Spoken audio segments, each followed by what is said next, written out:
How's it going? I hope you're doing well.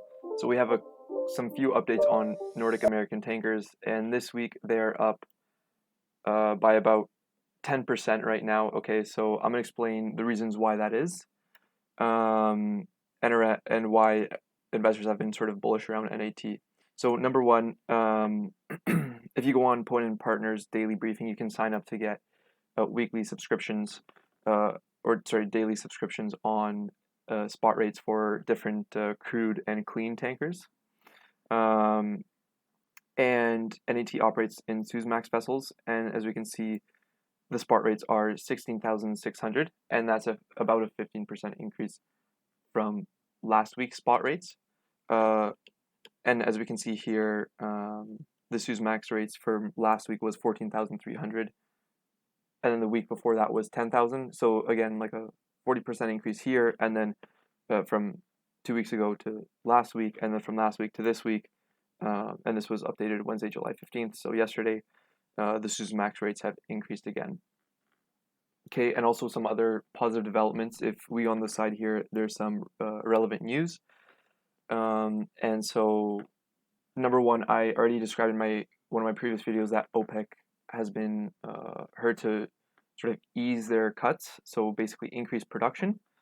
And so if we go on these articles, they say the oil market is getting closer to balance as demand gradually rises.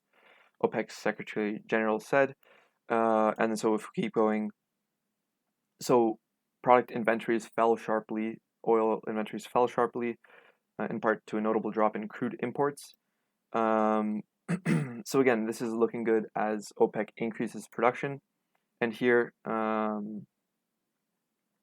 they're talking about oil price rose, but then the further gains were limited in oil price because OPEC and its allies are set to ease supply curbs. And so how much supply are they going to increase by? So basically, they said OPEC have been cutting output since May by 9.7 million of barrels per day, or 10% of global supply, right?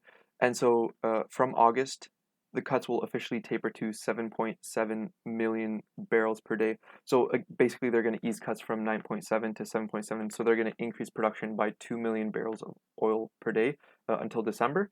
But then they go on to say that, this may be conflicted by, again, the pandemic second wave if lockdowns reoccur.